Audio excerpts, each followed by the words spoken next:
gender mainstreaming. As Ms. Ruby mentioned, strategies and processes to integrate gender frameworks in the policy making and in the policy making and also in the government support for funding. Ang important na kasi niya, it is very important kasi yung budget natin, all over and above the budget, which is the annual budget na 100% yan. When it comes to mainstreaming, hindi siya nababawasan. The same thing pa rin yung iyong budget. Wala kang binabawas, wala kang dinadagdag. So, kung ang budget mo is 12 million, like this Quezon City, we have 12 billion pesos. Yung 12 billion pesos of that is 5% of that is how much? Kasi 12 billions 600 millions. Ano, di ba? Yung 600 million na yon, wala kaming dinadagdag. Kasi mini-mainstream namin, ang mainstreaming kasi, yung ini-integrate yung existing programs and projects na naka-indicate na sa ating development plan. We have the city development plan pagdating sa city. So, and we have also this comprehensive development plan. Nakalagay doon kung saan-saan yung mga paggagastos na natin for the whole year. So, doon out of that, ang strategy ng mainstreaming ay malaking bahagi o kahalagahan sa amin dito dahil hindi na namin kailangang mag-isip.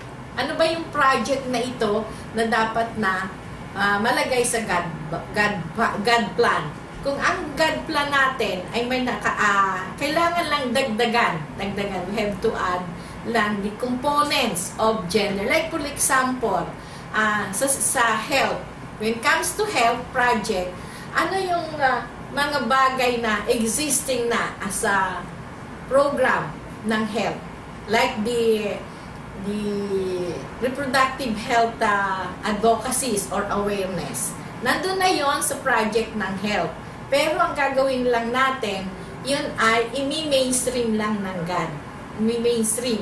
So, meaning existing na yon, walang other funds na gagamitin, walang kukuning funds coming from other agencies or coming from other funding organization kasi existing na yung program na yon sa health.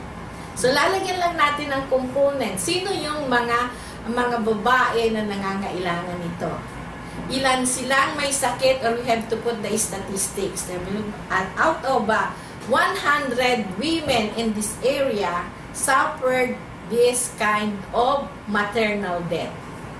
So, we have to put the reproductive health services.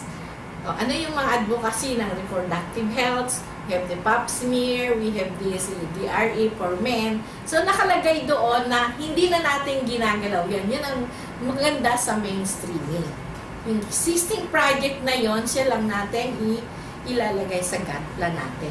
At pag pinagsama-sama natin yan, it is more than 5%. Kasi nung nakaraan kami, naka-accomplish kami ng 33% last year.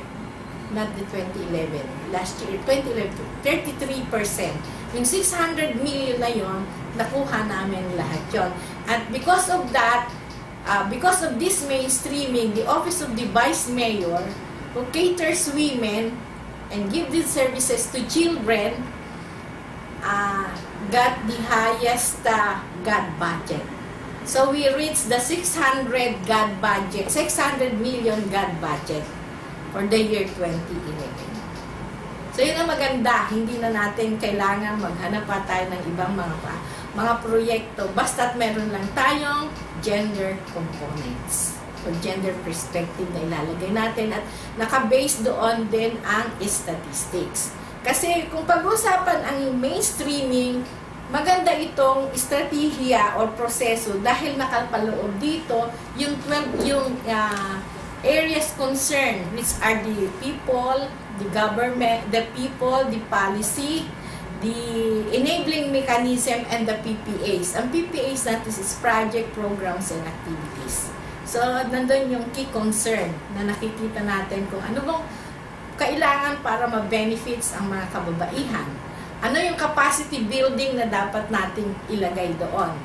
So, yung mainstreaming na ito ay isang napakagandang magandang pamamaraan para hindi tayo mag-isip ng kung ano pa natin pwedeng project. Kasi nakalagay na doon, kung people ang pinag-uusapan, ano yung pangangailangan ng tao sa services. So, kung ang pag-uusapan natin gender issues, anong meron dito sa issues sa mga sektor na ito? Ilang babae ang nangangailangan? So, kung sa mga kalalakihan, ilang party din ang kalalakihan. So, nakikita natin dito na dapat merong statistical data. And sex disaggregation. Ang current targets ng GAD, syempre, yung vision and mission ng aming opisina. Which both women, girls, and men have equal benefits and participate directly in the development of the city. Yun yung aming vision. At ang mission namin, syempre, yun yung goal namin. Lahat magkaroon ng equality dito sa city. And to participate and the equal participations of men and women in the city. Kasi dito sinasabi lang dito kasi equal participations, meron kang equal participation, equal protection. Protection is rights yun. No? So we have this equality, so yun po yung target ng city, magkaroon ng equal participations of men and women in the city and how to develop themselves. Meron kami dito na GAD code, and we are the first in NCR to develop our own GAD code, and we have now our implementing rules and guidelines. It was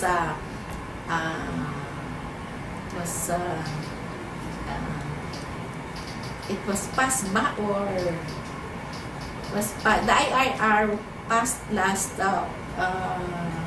2008, and now we are on the process of revisiting it through the recommendation of the ILG to revisit our GAD code because of it may not be appropriate for women today. Kasi that's why 2004 it was passed the resolution, the GAD code, which is the 1401 series of 2004. Noong 2004, tapos maaaring hindi na ito pwedeng mi-adapt sa mga kababaihan ngayon o sa mga citizens ng Quezon City. So, kailangan namin magkaroon ng revisiting or revisions ng GAD code. Maaaring kasi ang mga batas na pinagkunan yan ay maaaring na-amend na. Katulad ng 7192, Role of Women in Nation Building, pero wala pa namang amendments. Katulad ng Children's Right na pinagkunan yan kasi sinasabi na ang ating GAD code is comprehensive and right-based. So, yung mga bagay na yon ang pinagtutuunan namin ng pansin kung saan namin ngayon itutuon yung mga mas pangangailangan ng babae at lalaki. And besides, hindi naka-include doon yung laws na kapapasa lang na Magna Carta of Women. Kasi before, ang Magna Carta of Women is Magna Carta for Women, which means it is for services and for benefits of women. While now, the Magna Carta of Women pertains to or addressing the women empowerment. Yun ang pagkakata. So, yun ngayon, yung tinitingnan namin, ano ba yung women empowerment na ito na dapat namin maipalaganap dito sa mga kababaihan ng Quezon City. Kasi wala yan noon. Kasi all benefits ang binibigay namin. Kasi equal benefits ang pinag-usapan when it comes to GAD code. Okay? The salient points ng na yung for every barangay, kailangan we have to establish the women's desk. Wala yun.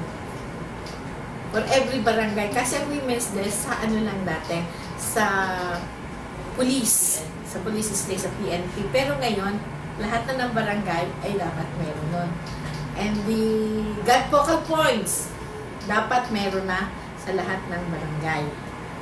Yan ang mga dagdag. Tapos yung women in disasters. Wala nyo noon dati. Dati yung mga pagbabago. Maraming pagbabago katulad sa sports, sa food supplies, ng mga kababaihan na kasi ngayon ang siyang nag-anak. So yun yung wala ngayon sa amin sa God Code. And besides, ngayon, doon sa rights naman, pagdating ng God Code, yung mga women's rights na pinag-usapan, yung support for women victim survivor. Dati kasi, wala kaming protection center. Pero ngayon, meron na kaming tinatawag na protection center for gender-based violence. Nasa Quezon City General Hospital yun, under the Office of the Vice Mayor. Yun siya. So, maraming pagbabago. So, yung support for women victim survivor of violence, mayroon kaming one-stop shop, or we call it the Protection Center, naka-based sa Quezon City General Hospital. One-stop kasi from medical, meron tayo, may social worker, and then we have the police, and we have the lawyers. Kaya tinawag namin one-stop. Doon na lahat pwede na mag-file na dire-diretso na sa mga victim violence, mga survivor. Sa barangay, meron kaming information disseminations na ginagawa. Pero ang karaniwan ay naging product namin sa legal education namin, na free legal assistance namin dito sa Quezon City. Na sinimulan din ng GAD-RCO noong 2009. Hindi pa na-report ni Ma'am sa inyo yan, Sinimula namin ngayon na institutionalized na siya. Dati, dito lang sa GAD-RCO. Then, nagkaroon kami sa satellite office sa MDC. Tapos, nagkaroon kami ng barangay-based every Saturday. And then, now, na-institutionalize na namin. Wala na sa GAD-RCO, nandun na sa Office of the Vice Mayor. So, every Tuesday yun. Na bibigyan naman namin ito ng information kasi bumababa kami through information caravan for every barangay or for every area. So, yun yung mga nangyari.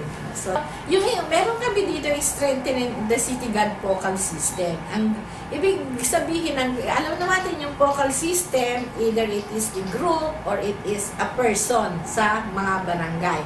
Dati kasi, lahat kasi ng barangay ay inaatasan ng city. May resolution kami to, resolution na lahat daw ng bawat barangay ay department ay magbigay ng kanilang God focal person or points na ganito.